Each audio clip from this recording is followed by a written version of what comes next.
মাঝি বাহানা করিস না, ছেড়ে দে নৌকায় আমি যাব মদিনা। বলো না ছেড়ে দে নৌকায় আমি যাব মদিনা। দে দে পাল তুলে দে মাঝি হেলা করিস না, মাঝি বাহানা করিস না, ছেড়ে দে নৌকায় আমি যাব মদিনা। জোরে করেন আল্লাহু আকবার।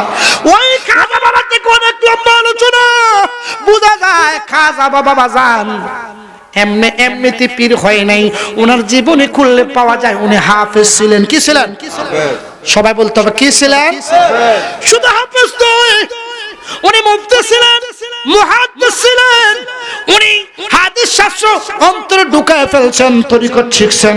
আর ভারতবর্ষে যাইয়া পিতৃরাজের সাথে লড়াই করিয়া এমন একটা পাগলা আজান মারার কারণে